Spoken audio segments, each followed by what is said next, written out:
You know, I really like the guys who do the Morning Cup of Hockey. You've heard me talk about this program plenty here on Daily Faceoff and the Nation Network.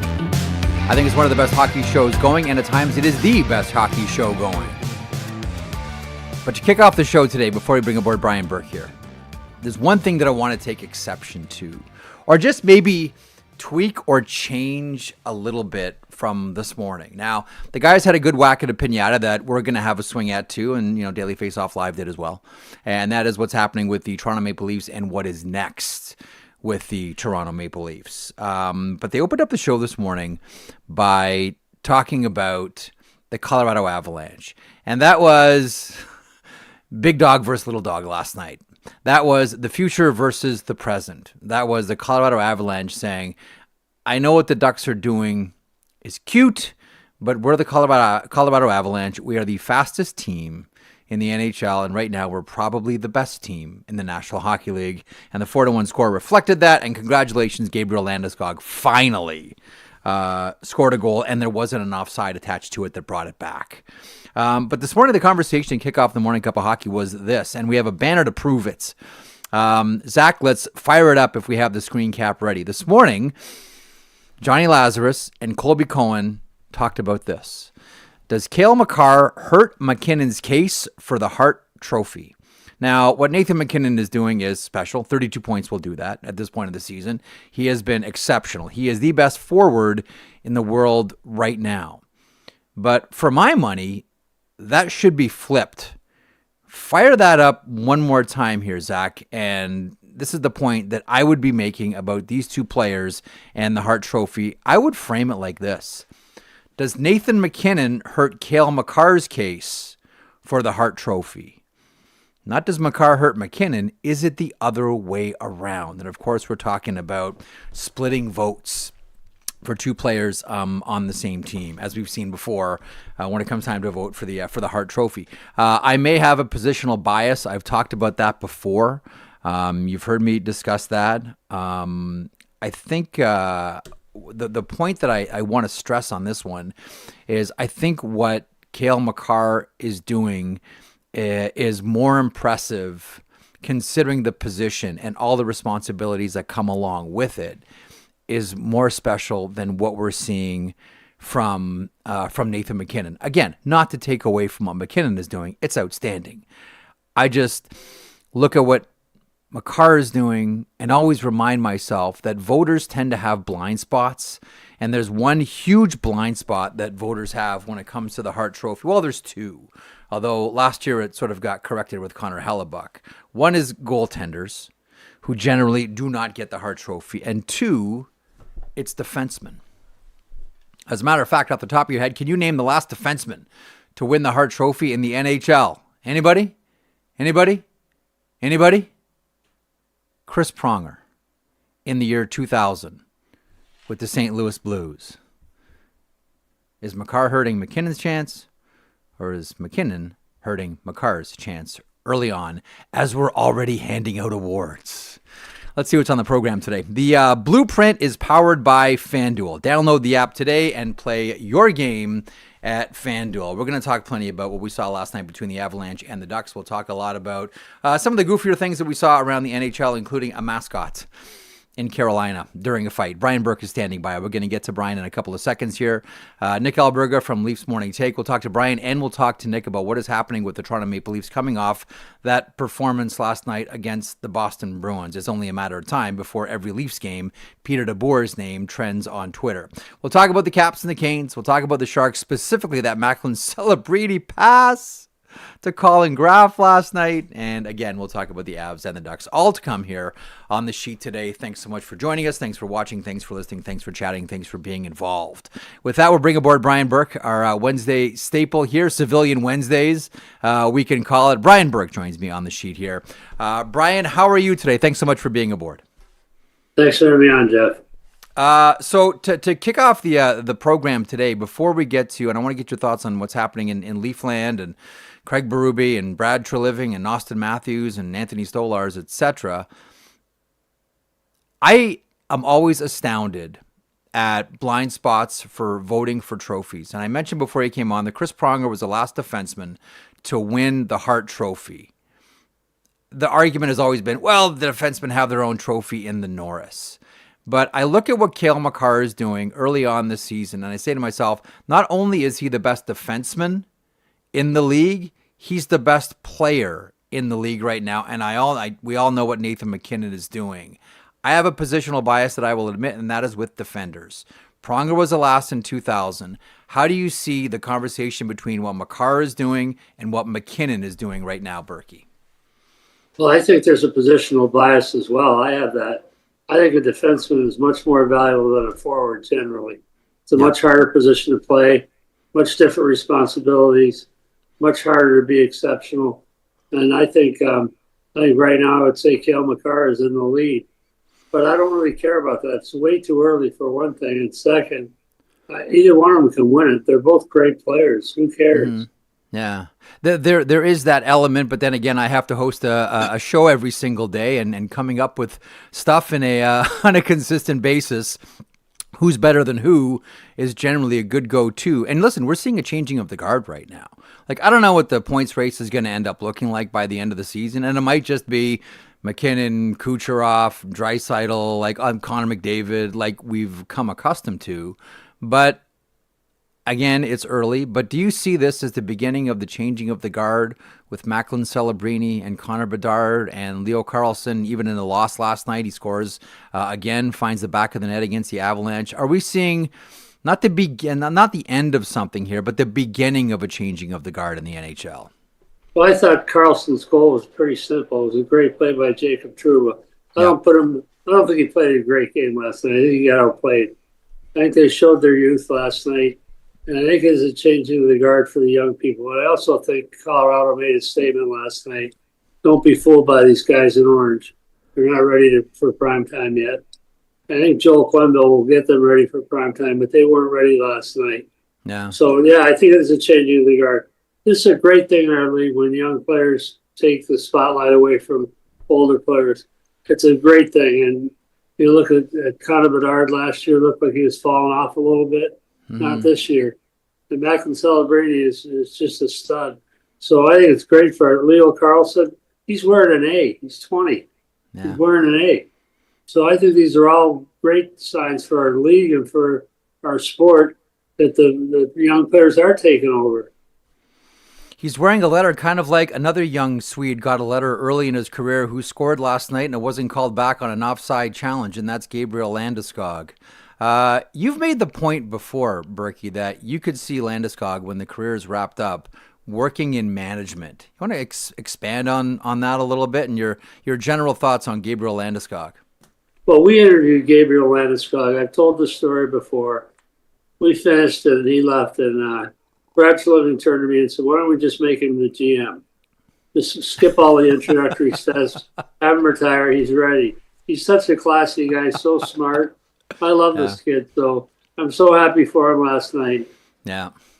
A lot of good stories in Colorado right now. Meanwhile, the flip side of the coin in the other conference is the question marks around the Toronto Maple Leafs. And Stolarz hurt. Austin Matthews hurt in last night's loss against the Boston Bruins. The first period was ugly. There's no way to address that one. I will say one thing on to defend Toronto's sort of hope at a comeback. After Austin Matthews got hit by Nikita Zadorov, the team seemed to play better or seemed to get more engaged in the game and came close, but then it was put out of reach. What did you see last night with your GM eyes with the Toronto Maple Leafs?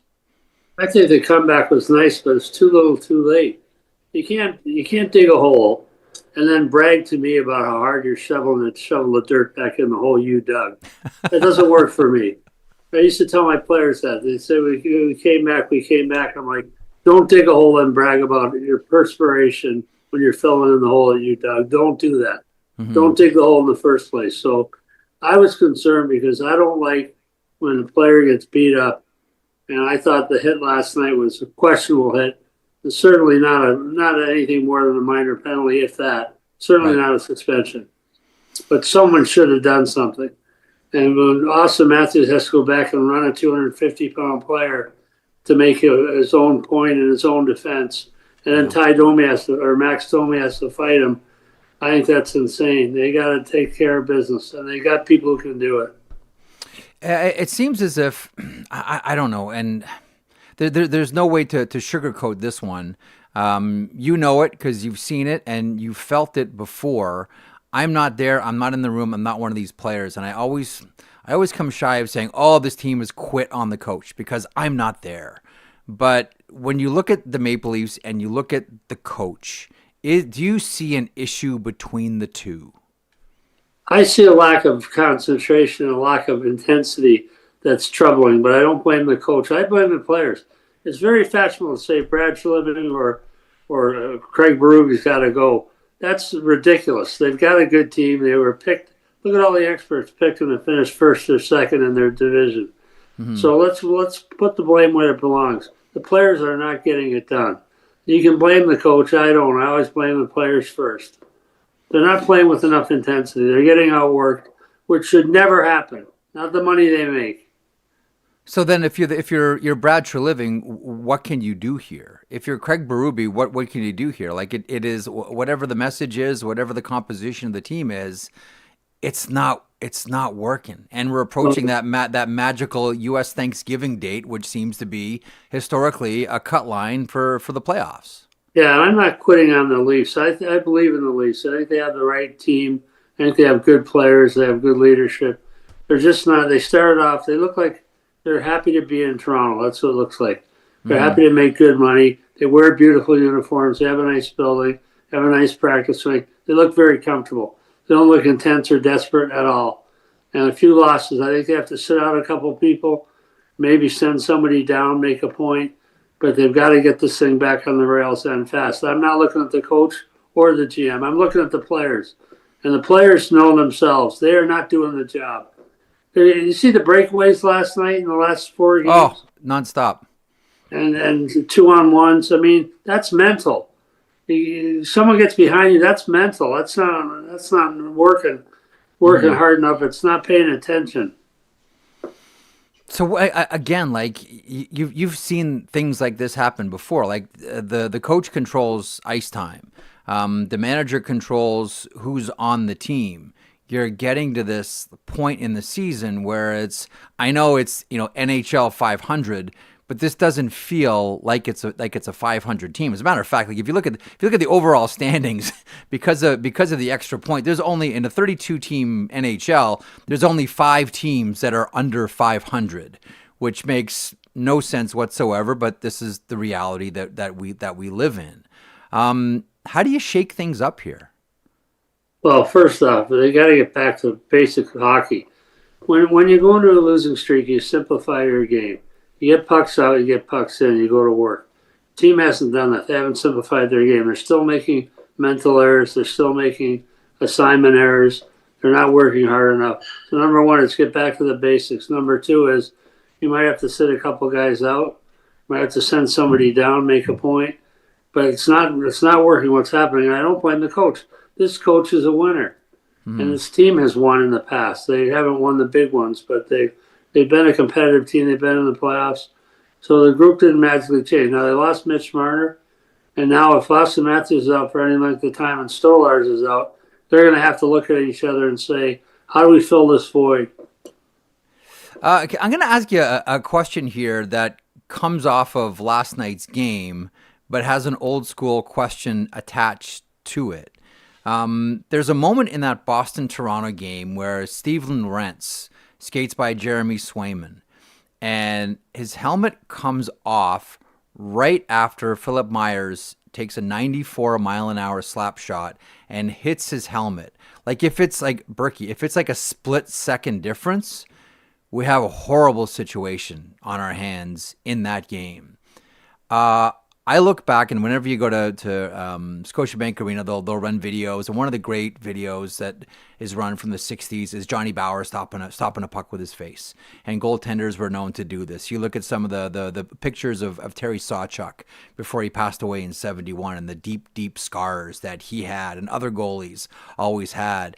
I'm always amazed, and I know it was more of a wrist shot game than a rising puck game, like a low shot game more than a rising puck game back then.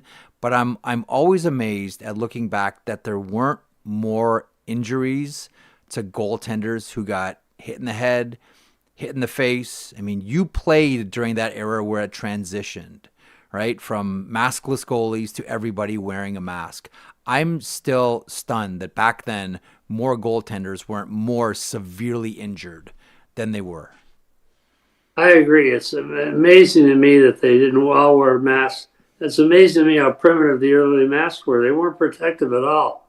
You Yeah. got hit with one, like Jacques Plant's first mask. You got drilled with a puck. You still got a major league cut and a concussion out of it. But those guys were shooting the puck at 45, 50 miles an hour, not 120, 110. So it's not the same. And the risk of Jeremy Swayman last night, he smiled about it, but I'm like, he's goddamn lucky he didn't lose his eye or break his forehead and get 100 stitches. I mean, that could have been really nasty. So I don't know what you do. I think the rule is the right rule. Yep. But they come out, the masks come off too easy by design. You hit one snap and then the guy shakes it off. We got to do a better job of keeping the masks on. All right, a couple of other things around the NHL. Speaking of netminders, the Thatcher Demko injury. So he gets pulled out of the game against the Winnipeg Jets. It's been described as short term now and unrelated to the situation that kept him out on the weekend. Maybe I'm just too cynical, or maybe I've just watched Thatcher Demko's injury history too closely. But when I hear short term for Thatcher Demko, I take it with a grain of salt. Like when I hear it could be 2 weeks, I'm like, okay, but a part of me says there's no chance because we've heard that before from Demko, and then he's gone for 2 months. You ever watch Animal House? Of course. Closer. Short term my ass. This guy, Thatcher Demko is a good kid and he's a good hockey player. We didn't draft him because we were concerned about his injury history. He was scheduled to get both hips done. He got them done in sequence. He's battled back. This kid's a tough kid. He plays hurt, but he's hurt all the time. And it's a laundry list of injuries. It's not one thing. It's not a groin. Yeah. It's a knee. It's this. It's that. He can't stay healthy. I don't know what to do. Well, and they just signed him to a massive contract as well. I understand. To your point, when he's on his game, he's a candidate for the Vezina Trophy. When he's on his game, he's one of the best goaltenders in the NHL. Full stop, last call, period, the end. But the problem is he can't stay healthy. But one of the issues with the Vancouver Canucks right now, and this is a team that's been ravaged with injuries. I know it's something every team deals with in the NHL. But as long as Quinn Hughes is there, this is still going to be a team that goes for it. What should Vancouver do here? And he left the game last night briefly. Don't tell me your heart didn't stop if you were a Canucks fan watching Quinn Hughes leave the bench. Of course. Fortunately, he came right back out. But this is a concern. I don't know if you changed what you do preparation-wise. If you have a lot of injuries, I know a couple of teams like in Montreal that had all those injuries. They changed their strength coach. Maybe that's what you have to look at. I don't know who the strength coach is in Vancouver. I'm sure he's competent. But maybe you have to look at the preparation or whatever. But this looks like a laundry list of injuries to Thatcher Demko. He's a good player. He's a good kid, but I don't know. I don't know if you can rely on Stolar. Scares me too right now. Didn't come out for the third. Dennis Hildeby comes in relief, and there are the questions around Anthony Stolarz, clearly, as there are the questions about Thatcher Demko in Vancouver. A couple of other things. Oh, you know what I want to do? Let me rewind a week here, although we'll bring it into this week's tense. How is seeing Nazem Kadri again in the 1,000th game? Awesome. How's he been? How's he feeling? Is that someone that you've always kept in touch with? I know you've always had an affinity for the player. I know you've always liked him. Is that someone you've always kept in touch with? And what can you share about Naz these days? Pretty well. He's very happy. He loves Calgary. I know there's a lot of trade rumors, but I don't think he's going anywhere. My own personal opinion would be he would have to approach them. They would have to ask him if he wants to go somewhere. He's got a list of 13 teams or 12 teams he cannot be traded to. But he told me, and his wife Ashley told me, they love Calgary. They think it's a wonderful place to play. They love living there. So I can't see all these trade rumors unless they have a conversation and someone asks Naz if he wants to move and we'll get some direction. I can't see it happening. He's very happy there. Do you think that things would be different for him right now if he hadn't already won a Stanley Cup? Well, it changes everything, as you know, Jeff, Yeah. and as I know, it changes everything. Once you win a cup, it changes everything. It changes. It doesn't. But I remember talking to Bill Polian, and Bill Polian is one of the smartest men I've ever met in my life. GM of the Colts, and they finally won their championship. He took the Bills to 4 straight Super Bowls Yeah. and didn't win, and he finally won his championship in Indianapolis. And I said, "What's the hardest part about repeating?" He said, "Finding out who's happy with one ring and who's not." He said, "A lot of guys, it's the pinnacle. They say, all right, I've reached the pinnacle. I've reached the highest heights. I'm done. I'm mentally relaxed. I've done it. I've done it. I worked all my life for it. I've done it. I'm done. I don't have. I'm not going to play with the same desperation again." Other guys say, like, I won mine. I right away started thinking. I had 2 boys at the time. How do I get a second ring for my other son? I started thinking day one, how do I get 2 of these? So you have to figure out which guys are content with one and which guys want 2. Yeah. Nas wants 2. We mentioned Leo Carlson a couple of seconds ago and that game against the Avalanche last night for the Anaheim Ducks. And I can believe that, by the way, for Nazem Kadri. You were there at like when Anaheim was at its peak, Stanley Cup 2007. Now they're starting to get like a little bit of a soap and warm water feeling about this is a team on the rise and playoffs is the next step and young players getting better. And Chris Kreider, if they had an award for a comeback player of the year, Kreider would probably win it. And here's Lucas Dostal and wondering about Vesna's on the horizon and Joel Quenneville coaching the whole operation.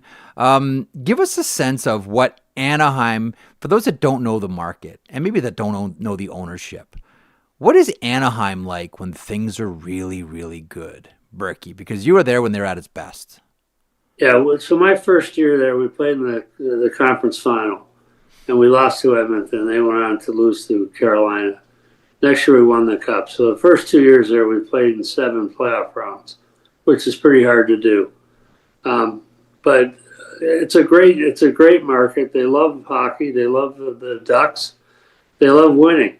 So they draw very well. They have a hardcore base of about 13,000, 14,000 fans. And when they're winning, they sell out the rest of the seats. It's a great building. It's a loud building. Very loyal fans, great ownership. Part of the reason the Ducks are getting better fast is people trust and believe in the Samuelis. Henry and Susan Samueli, the owners I worked for, they're 2 of the best people in pro sports. And that's part of the reason that people want to play there is for the Samuelis. Then you have a top GM. Pat Verbeek played for me in Hartford. He's a sharp guy. He trained under Steve Yzerman, good man. And then you have a top coach, the second winningest coach in the history of the league. He just sat out 3 years or he'd have another 150 wins. But the recipe's there for success. I don't think they're there yet. I don't think they're ready for prime time yet. But they're on the way. Another team that is not ready for prime time, and every win kind of seems like a bonus right now, but we just saw it overtime last night. They beat the Seattle Kraken on a gorgeous pass by Macklin Celebrini. It's still baby steps. I get it. Say the same thing about Chicago. But what do you think of what you're seeing from San Jose right now? There's a lot of work to do on the back end. Obviously, there's Askarov still needs to develop as a legitimate NHLer. A lot of the kids up front are, kids. But what do you make of what you're seeing in San Jose right now and Celebrini in year 2?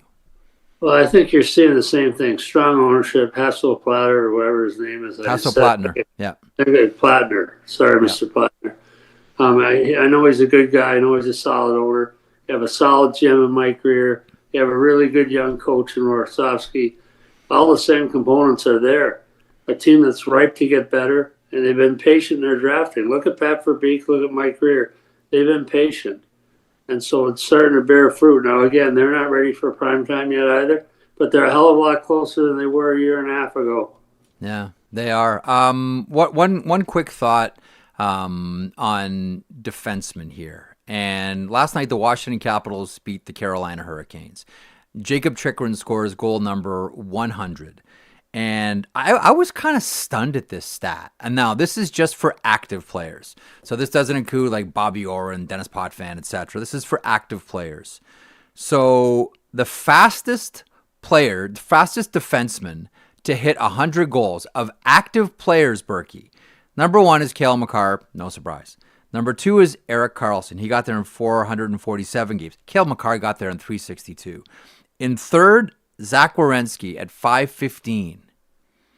Next on the list, Jakob Chychrun, who gets there in 557 games. Berkey, when I say the name Jakob Chychrun, and you got a full eyeball full of his dad, Jeff Chychrun, who is raw bone tough.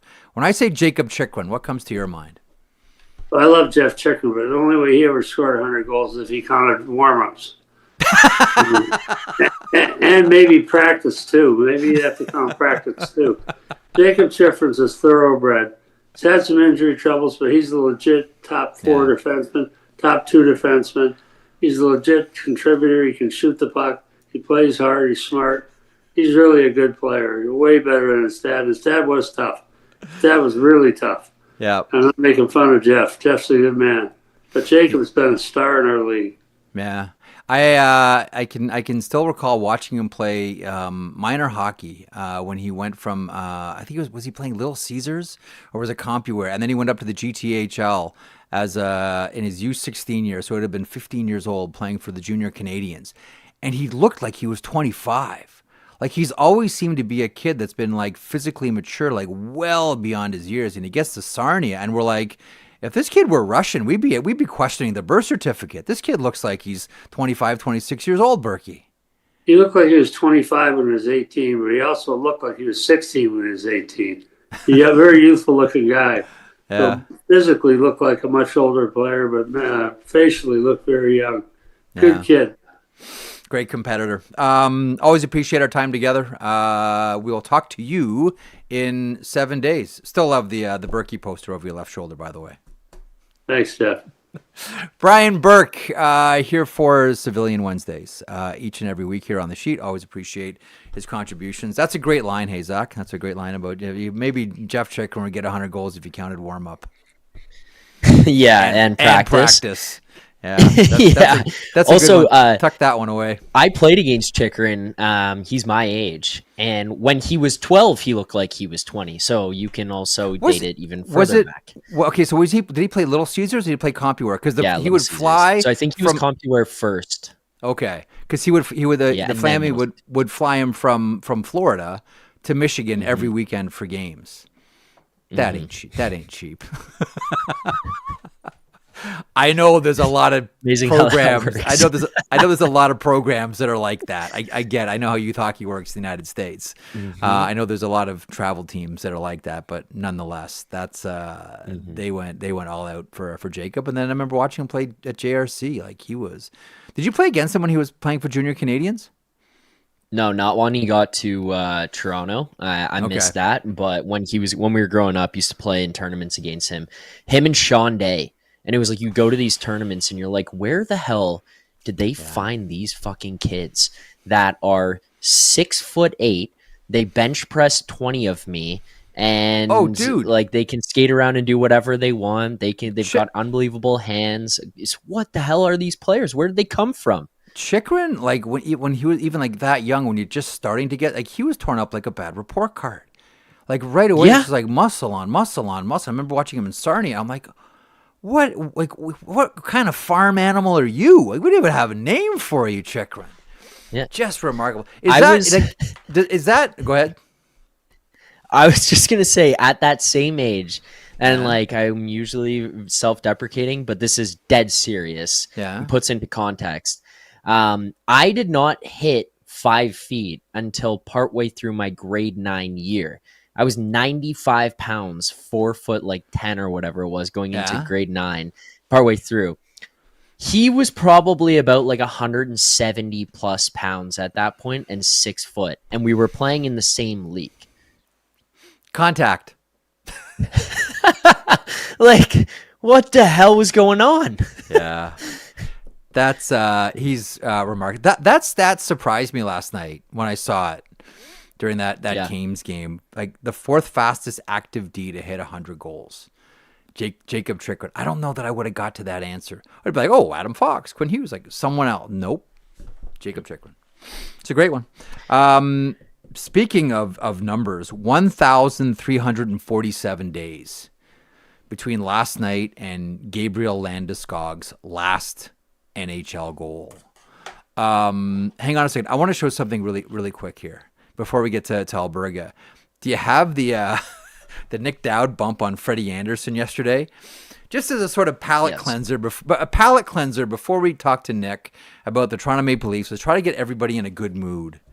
Let's show this. So like this is outstanding. So Dowd comes by, bumps Anderson. Right away, Sean Walker goes over to him. Little cross check. Whoa, what are you doing? Goalie got in my way. Look at Stormy the Pig. Look at the mascot behind all of I can't tell you how many times I've watched this to watch Stormy. Shocked. He's stunned, and then Martin Fehervary ends up fighting with Logan Stankoven, and Stankoven ends up getting cut. But good, like Stankoven just starts feeding too. Like Fehervary's a pretty strong guy, great skater and strong guy. Stankoven, old Kamloops Blazer, he's just going to keep feeding as well. Pretty spirited bout. You don't get a lot of that with Carolina Hurricanes games, but to me, I don't know if we can pause on this. Oh, look at Logan Stankoven just leaking. Look at that. Look at the pig. Look at Stormy. Right behind all of it. Dum-da-dum-da-dum-da-dum. I just happen to be here. Right now, the story of Stormy the Pig, they debuted, Carolina Hurricanes debuted Stormy, for those that don't know, back in 1997 at the Greensboro Coliseum. That's a great screen cap right there that you just paused on. Way to go, Philly. That was excellent. So they wanted this big debut for him, an exhibition game against the Detroit Red Wings. They're going to debut their new mascot. I don't even know that they had the name for the mascot at that point. And so they had the bright idea that they were going to put him essentially in a box where the Zamboni, the ice resurfacing machine, scrapes up the ice chips. Okay, so right behind the blade. So they decided to fill it with dry ice as well. And the combination of Zamboni fumes and dry ice forced a guy by the name of Phil Madron, who was a veteran mascot, to have a seizure and actually pass out. So as they wheeled out to center ice to try to reveal what later turned into Stormy the Pig, all that came out of the box were two dangling legs that were having a seizure.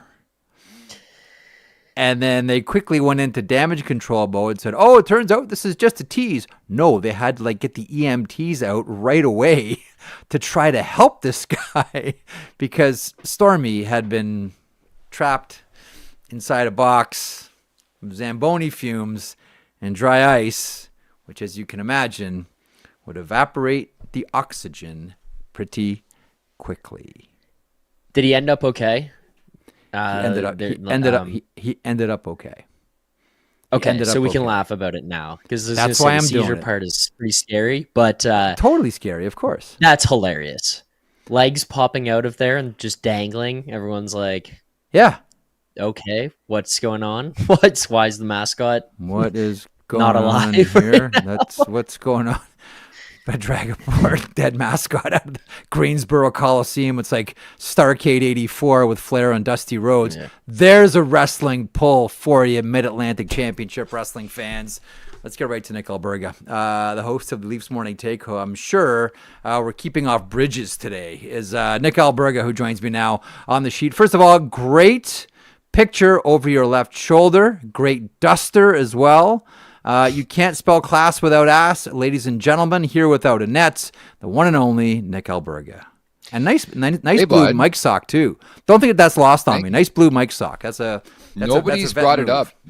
It's been a thing for a month, but I don't want you to bury the lead. Watching that Carolina clip, there's somebody who stood out for me from a Maple Leafs perspective who is allergic to playing important games, and that's Freddie Anderson. I think, if anything, it proved to me Carolina's not winning the Cup with that goaltending. If they get UC Saros, different story.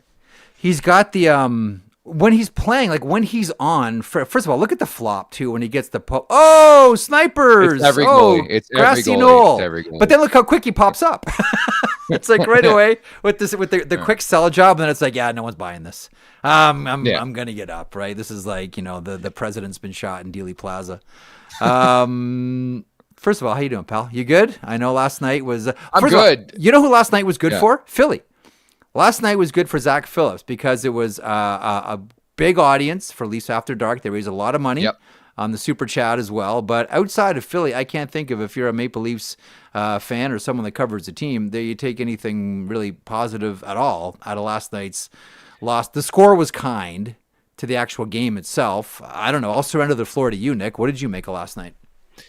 I think Zach set the record for longest show in the history of the Leafs Nation's YouTube channel, 2 hours and 6 minutes to be precise. I'm surprised he's here today. I had to talk him off the ledge a couple of times. Maybe it's the dinosaur in me. I'm like, you got to save some room for Game 47 when they lose 6-1, not Game 17. But good point. They're a tire fire right now, America. I mean, there's no sugarcoating this. It's disastrous. It reminds me of like the latter days of Sheldon Keefe as the head coach of this Maple Leafs team. And we saw it so many times in that era, in the Babcock era. Like, this is 17 different coaches now, and it's the same core year after year after year. And they just have these lifeless efforts where you're like, is there anything cooking in there? Like, how are these guys paid this much money? And that's what they contribute. I thought they were flat. We were looking for a response after the 2 games on home ice, one of which included Hall of Famer after Hall of Famer in the building, and they didn't show up, which is kind of scary. So we're looking for that response. It doesn't come. First 10 minutes of that game, 3 minor penalties. They surrender a goal. And then on top of that, like, the goaltender gets hurt. Austin Matthews gets hurt. It was pretty much the worst night imaginable for the Toronto Maple Leafs. And it happened in Boston, and that is not lost on anybody. That is the House of Horrors for the Hey, Toronto Mark, are Maple we Leafs. celebrating 400 goals now? Like, are we just like that? That was the cherry on top to that game as a Leafs fan. So we're clearing the benches now for 400 goals. I had to look this up. 110 different players have hit 400 goals in their careers. And how many times have the benches cleared? No, I don't know. You tell me. Like, I can understand. Like, I can understand 900 for Ovechkin. Like, okay, like, no one's ever, tickled that number before, so you get it. You're not going to do it at 901. Well, I mean, it's at an empty netter, so they didn't weren't in Carolina last night, but like, you're not going to do it for at 902 and 903 and 904, 900. Like, okay, we get it. 400.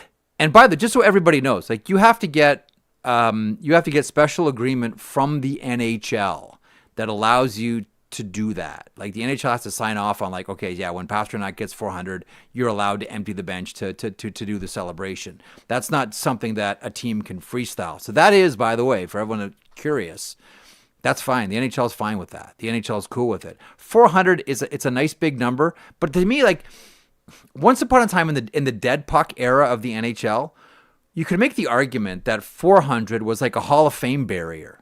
That you get to 400, like, wow, that's a big number. That'll get you in the Hall because it's a 2-1 league or a 3-2 league. It's not that anymore, and it hasn't been that for a while. I can see it for 500.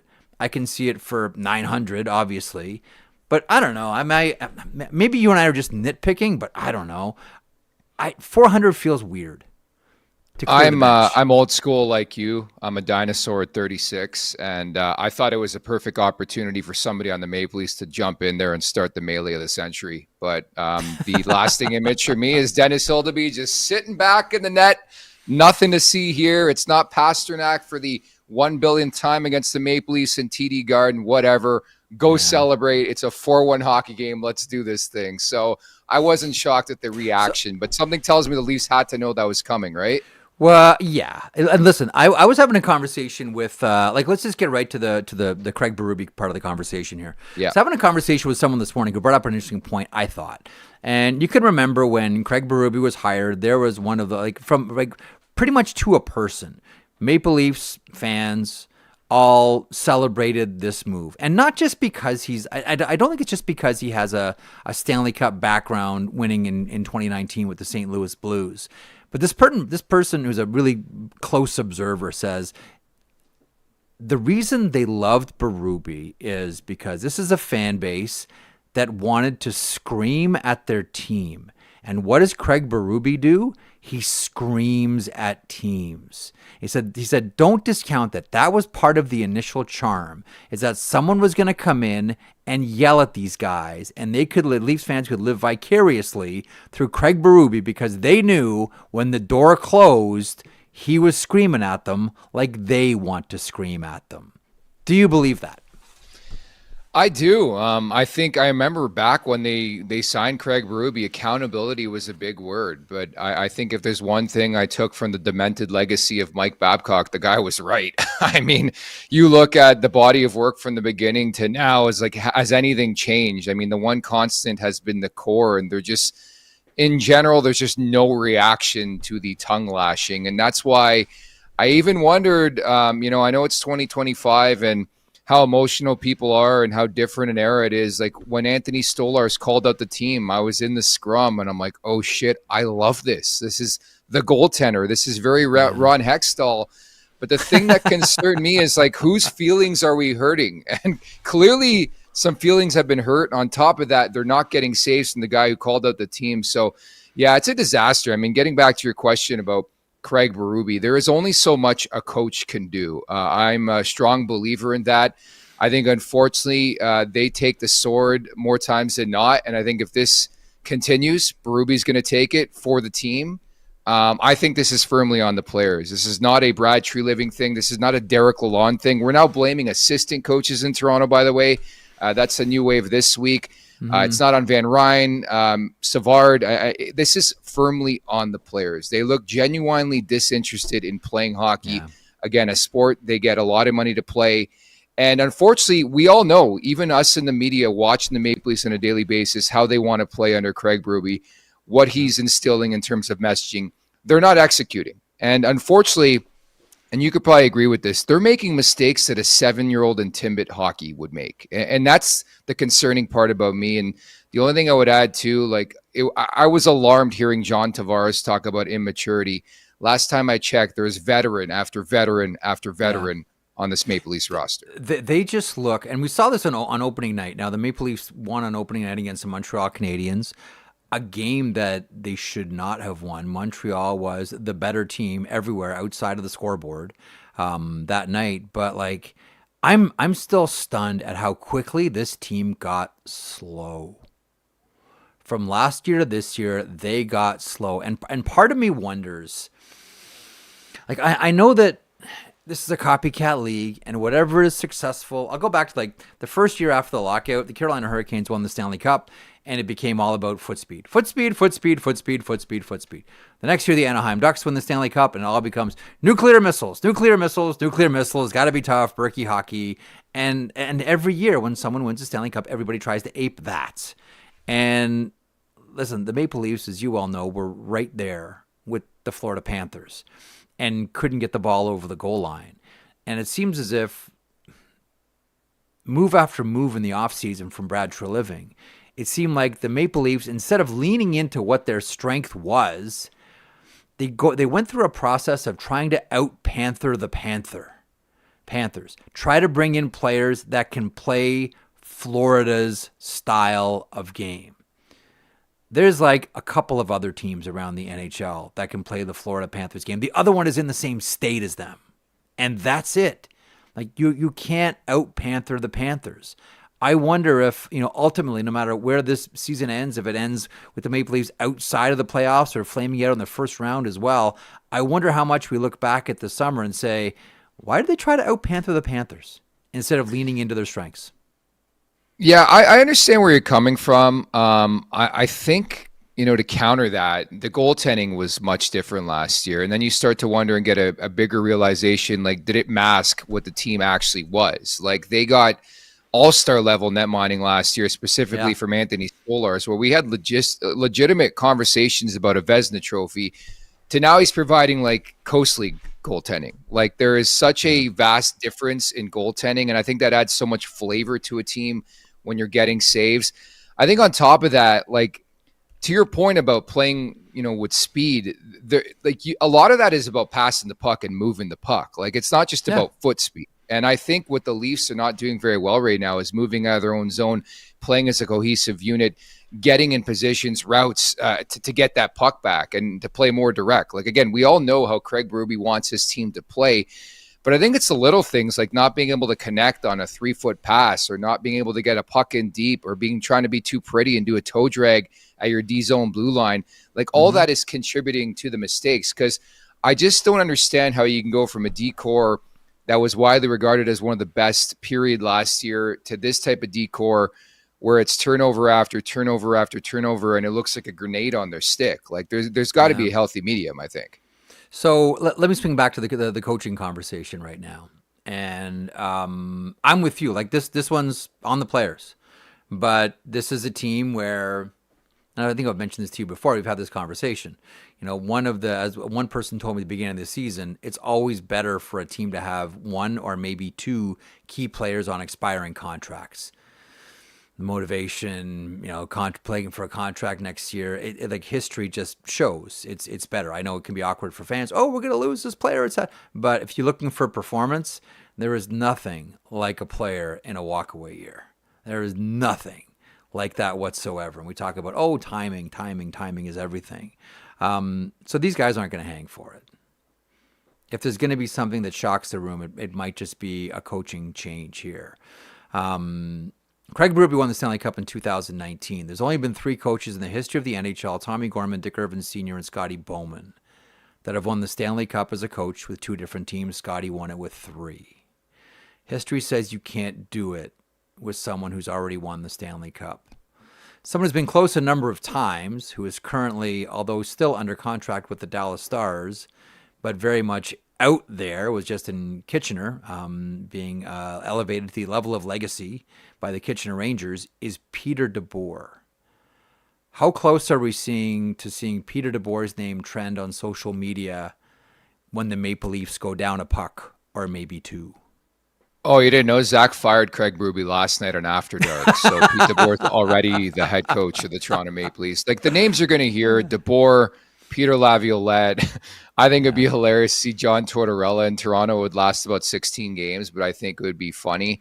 Maybe it's somebody outside the box. But I, to your point, like, I think if you're management, there's only so many bullets in the chamber. And unfortunately, I hate it. Like, I always talk to coaches, and this is why they get some clarity on their deals and say, hey, we're taking 3, 4, 5-year deals, because we know we're not going to see the end of those deals. But, like, it's on the players. And I just think from the message standpoint, it's just not getting through. And if this just continues for 3, 4, 5 more games, then I think they have to seriously consider making a change. But I'll call a spade a spade. I mean, how many different coaches are they going to go through in this market and say it's the coach? Or, like, at the end of the day, I rather, call me crazy, I rather just pack it up, call it a day, rebuild, and wait for McDavid, or wait for free agency in 3 years. Like, find a way to reimagine the roster, call it a loss for this year. Maybe they'd never subscribe to that Wood management, but I think we're at a point, we've seen this nucleus long enough, Merrick, where we're getting to a point where these guys ain't 18 anymore, man. They're 28, 30. They're approaching that middle part of their careers here. So that then leads to the next question. I'll close on this one, Nick. Did they miss their window? Did the Maple Leafs miss their window? Like, I know it sounds like an excuse and everybody went through it, but when you look at timing, the Maple Leafs were one of the teams really got scotched by COVID and the flat cap. Like, all those contracts were predicated on a rising cap. I get it. All teams deal with it, but that was like the plan of how things were going to work out. The deals were going to look bad early, but would normalize by the time they're at the final few years of their contracts. That didn't happen. And so the question becomes, did they just miss it? And if so, what do you do about it now? Hindsight's 20/20, of course. I think the year they missed it was the opportunity to trade Mitch Marner, and they didn't. They let that no trade kick in. I understand that. Dubas left. Tree comes in. You got like 7 minutes to decide what you're going to do. And then on top of that, Shanahan's like, you're not trading anybody. So that was your decision. It's been mistake after mistake after mistake. I mean, there is no logical way to fix this. I think you have to reimagine your roster. I think you have to admit defeat sometimes. Having said that, again, I'm Mr. Glass half empty, half full. I'm never a positive Pete, but I think the one thing I've learned in my career covering this league for 15 years, Merrick, it's game 17, man. How many times the Leafs dragged their fans back into it? It happened, last year against Florida, where they were pumped in game 5. And what do? They go on the road in game 6 and win a gutsy game on the road. So would I be shocked if they come out against LA without Matthews, without Stolarz, and win 6-0? Probably not. So never say never. I don't think this conversation's done by any stretch. People are already, trying to compare the Seguin deal back in the day to the Minton deal, the Kessel deal. Like, we're throwing every conversation into the fire these days. People got to pump the brakes. This is what this team does. Never forget that. They're going to be back in it by the weekend, I think. We shall see, my friend, and you'll be there to document all of it, as will Philly on After Dark. Thanks, pal. You be good. My pleasure. I just wanted to add, I love Thomas Caberlet's remedy today on Leafs Morning Take. He thinks he needs to hit the road and get drunk. They need to get drunk. So there's the answer. I'll tell you what, just we pause for 1 second. You know what is a long tradition in the NHL that has really waned? Ask some of the old timers. There is nothing like playing guilty. There's nothing there. Like there's a lot. And listen, he was on a team. There are a lot of guys on that Maple Leaf team that were not shy about playing guilty. So that. Oh, by the way, I thought of you yesterday watching OEL. Go to who was it? To Vial. Say, hey, turn around. Let me see. Who are you? Turn around. Let me see your nameplate there. I thought of you, knowing how much you like Oliver Ekman-Larsson. I do. It's my guy. Thanks for having me, bud. All right, be good. There he is, Nick Alberga from Leafs Morning Take on what to do if you're the Toronto Maple Leafs. Next, did you fire Craig Berube last night on the show? You just done with him? Yeah, I might have fired him. Okay. To give my defense, because that just sounds really harsh.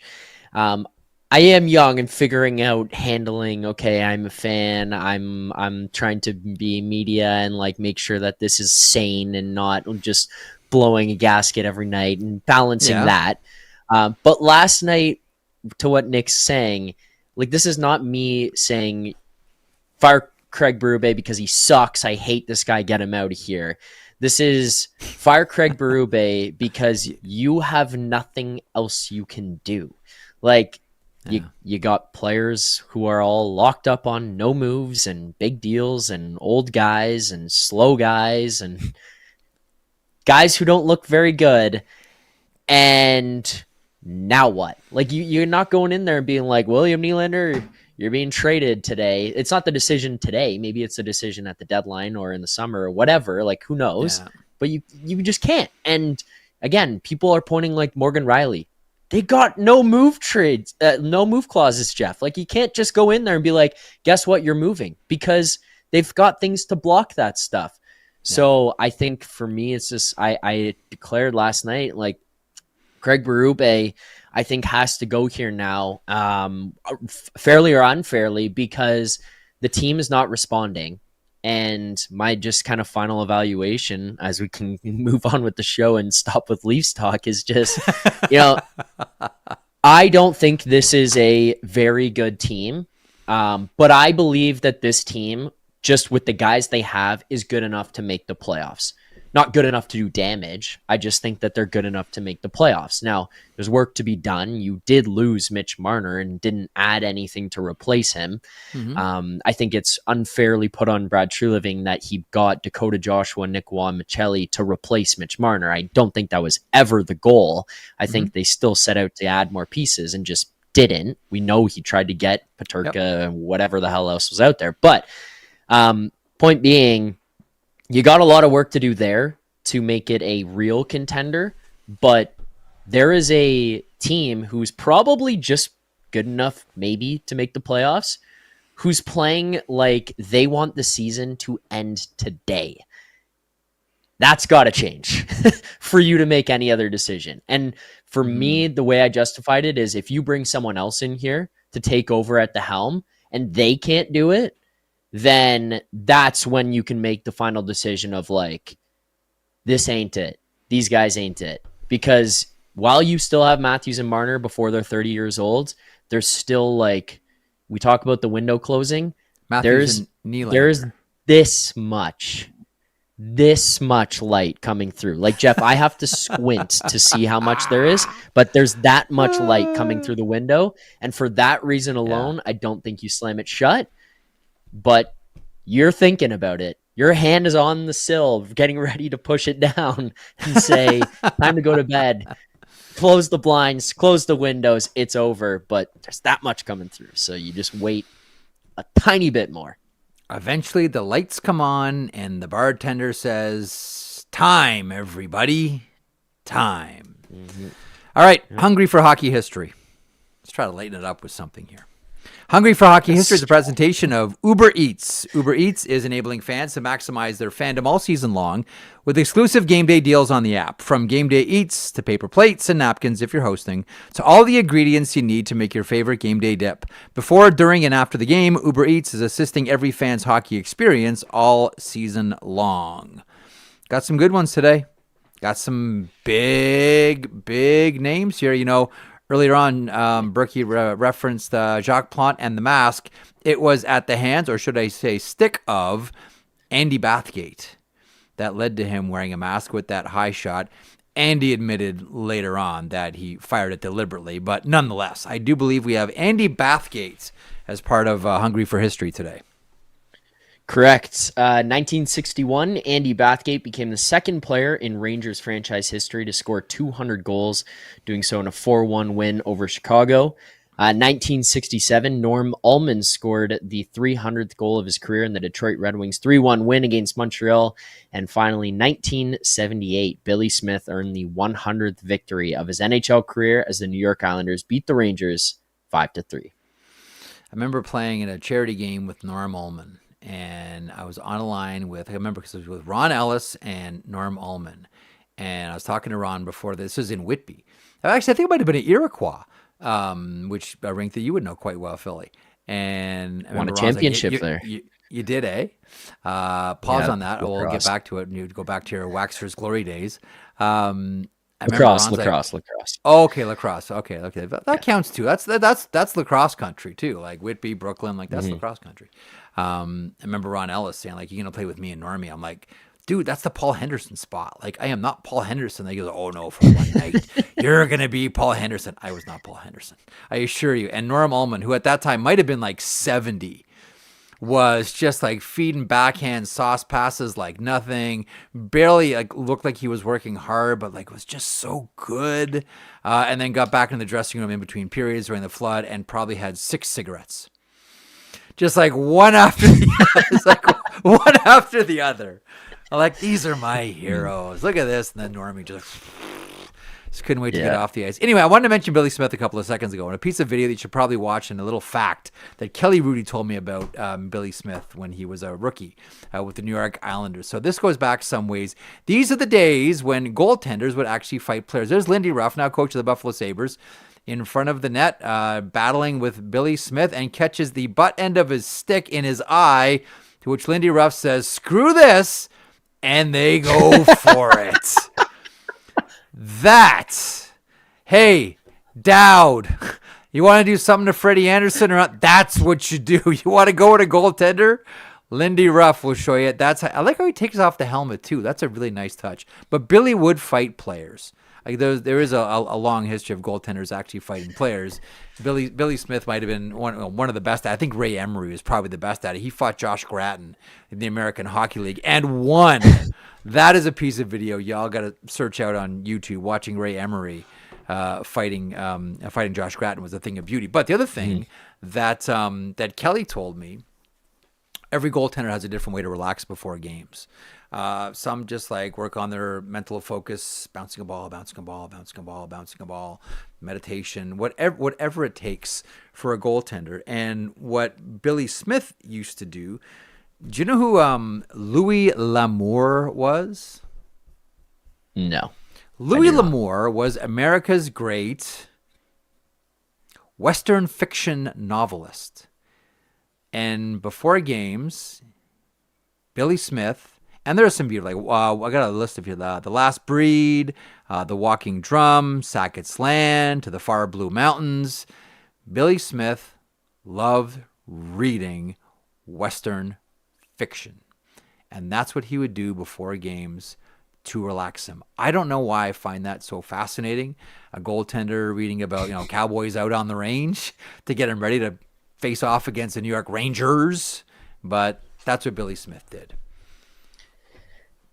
So to be honest, if you told me that like Mark Messier did that, I would be like, that's weird. A goaltender doing anything, not surprising. Yeah, you could have told me he was reading erotic novels, and I would have been like, yeah, he's a goalie. Well, hey, listen, it makes honestly, sense. If I would have told you like the author's name at the end of it, and the author's name was Louis L'Amour, first of all, you said like, okay, so like he's reading like erotic cowboy and western novels. Like exactly. Portray that style, but no, that's what Billy Smith used to do before hockey games. We got a couple of things to do before we wrap up here as you shake your head at all of this. We're going to have some fun tonight. We don't have like the bonanza of games that we had last night, but we got some bangers. The sheet is powered by FanDuel. Play your game with FanDuel. It's the NHL season, and FanDuel is your home for all the action on the ice. From Blue Line to BetSlip, we've got you covered all season with unique promos, live offerings, and more features to let you play your game. And a guy like Zach can come up with some really cool parlays. What was yesterday? How sweet it is. Nice one. Miss puck drop, no sweat with a live same-game parlay. I noticed you didn't have Gabriel Landeskog on that, by the way, and he scored. Anyway, more on that later. You can build your bets up until the final buzzer. Download FanDuel Sportsbook today. You know he's my favorite player, Zach. And play your game. Butter the bread on both sides for your host here. Please play responsibly. 18 plus and physically located in Ontario. If you have questions or concerns about your gambling or the gambling of someone close to you, please contact Connects Ontario at 1-866-531-2600 to speak to an advisor free of charge. What are you serving up tonight, Zach? So we got 4 games on the schedule. Yesterday, the How Sweet It Is. That was good. That was not really so sweet. No, but I was proud of you for coming up with that. I mean, I would have liked to have seen my boy Landeskog on there, but I get it. He hasn't scored hasn't scored a regular season goal in 1,300 days, so I understand why you left him off. Yeah, little tough to be like, I'm going to toss this guy in and have people justify that and be like, yep, this one makes sense. Leo Carlson scores. Nylander has 7 shots on goal last night, so at least those felt good. The Kings scored a bunch against the Habs, 5 goals there. I was kind of surprised actually looking after that Kempe didn't score. I'm like, come on, you couldn't have helped me out. Like 2 for 3 coming on the show today being like, well, I went 2 for 3 last night. The Leafs sucked, but 2 for 3, like pretty good. I fell just short there. Right. This one here tonight, obviously we got 5 games on the schedule. The one that's most intriguing to me from a goal scoring and prop betting perspective is the Edmonton Oilers and the Flyers. Yeah. I might be looking to do every single bet. Like, I can't even give you a specific here right now. I'm going to be looking as the day goes on. But every single bet that involves Connor McDavid's name, I might be looking at here tonight. Shots, goals, points, assists. We talked about it the other day, how it was going to be like, this is the game where McDavid's going to come out and the Oilers are going to play. They're going to bring it against the Blue Jackets, Jeff. Mm-hmm. McDavid looked like a man on a mission when that thing was not going the right direction. Yes. But I still feel like he's kind of like punching at the wall and making progress, but hasn't broke through. Tonight against Philly, I wouldn't be surprised if he comes out is like, watch me. was it Denton Mateychuk that he did that spinorama on? Mm-hmm. Do we see? I think it was, yeah. Do we see that again, like tonight against like Travis Sanheim? Like, okay, Denton Mateychuk's going to be a really good NHL defenseman here and was really good last year. But then do you step it up a notch and try that on Travis Sanheim tonight? Do we start to see like that kind of Connor McDavid? I think that you tell me if you disagree with this. I feel like the more that this goes on this season specifically, we might start to see the Nathan McKinnon, I hate your guts, I'm going to rip your throat out mindset. Yeah. No upper teeth? Slip into McDavid, right? No upper teeth. No upper teeth. Yeah. Yeah, it's going to look a little bit different, but my point is more so this is going to piss him off. And you went 2 consecutive years to the Cup final. And there's games where you would see MacKinnon effectively be like, I'm going to score goals and I'm going to figure out a way to do it, whether it's the prettiest goal alive or I put my stick through your stomach and then I score with you attached to me and like we figure that out. I think McDavid just might be in like, I'm scoring, we're winning, I don't care, and I will not ever smile again for the rest of my life until I lift the Stanley Cup kind of mindset. Also, on a more light note, Josh Doan anytime goal, I think plus 260 here. Revenge against night? Utah. Revenge night in night. Utah. Like, come on. Put that one on a platter. Come on. Back to Connor. Is it the like, I left $15 million on the table. We are not going to lose hockey games. That kind of MacKinnon. Or that kind of McDavid. Yes. All right. Yes. I knew you meant yes. I think so. I mean, he's so determined as it is. As this season drags on, I feel like there's part that's like, you do know I just extended for like, I don't even know how much percentage you want to put onto this of how much he took a discount, where he's just going to look around and be like, remember that deal that I just took for you? Easy 15 million. He just left out there like, okay, Stan, use this. Yeah. I like your Josh Doan anytime goal too. That's good. I like Josh Doan a lot, man. Yeah, I really do. Oh, I really love the player. Yeah, and excellent. The video of him, who was it? Tucker on St. Louis. He goes up to him at the red line, skates by, has some words to him. And then next thing you know, the first chance they get, scrapping. And then this is a kid who can score goals. He's feisty. Yeah. I love what he brings. It's one of those ones where for Buffalo, good player to get in that return. And I think Utah ends up okay because they got Peterka. Like it kind of works out either way. Look, Peterka was gone. You know, like if you had any doubts, he was asked about it and wouldn't even address it when he was back in Buffalo. And I thought that Kevin Adams did good on that return. I know things are still crap in Buffalo. I get it. But that's not one that I'm going to fault Kevin Adams for at all. I actually do like the return on that. It makes him a more balanced team. And to your point, I love Josh Doan. Okay, a couple of things. I've started to listen to the first podcast of the Tri-State Hockey Pod. Started listening to it this morning. Awesome. This one's going to be a banger. I love the idea of doing cluster pods. Introducing the Tri-State Hockey Podcast. Each week, Johnny Lazarus, Mike Rupp, and Arthur Staple break down everything happening across the New York Rangers, New Jersey Devils, and New York Islanders. This is such a great cluster idea. From on-ice storylines to locker room insights and everything in between. New episodes drop every Tuesday and Friday. My apologies. I had been saying Wednesday, but I'm a bad host. New episodes drop every Tuesday and Friday on Daily Faceoff. The first episode is out now. Settle in because it's almost 2 hours long. I looked at it on my phone today. I'm like, all right, here we go. It's almost 2 hours, Johnny. This might kill Vic. Oh, this might kill 100%. Yeah, producer Vic. This might just kill. Bless Vic. Like, it's his birthday now, so he's 1 year older. So he's going to really be slowed down now. The years are catching up to producer Vic. But a great first offering. I look forward to listening to the rest of it when I'm either on the treadmill or on the bike here in about 15 minutes. Also, there's a brand new show on the Nation Network you're going to want to check out as well, in addition to the Tri-State Hockey Podcast. Grab a coffee and tune into The Sauce with hosts Ryder and Lisa. If you want a mix of laughs, sports talk, and conversations you didn't know you needed in your life, this weekday morning show is for you. Live every morning at 8 a.m. Mountain on the Oilers Nation YouTube channel. Longtime Edmonton radio hosts are going all digital and bringing their candid humor to video.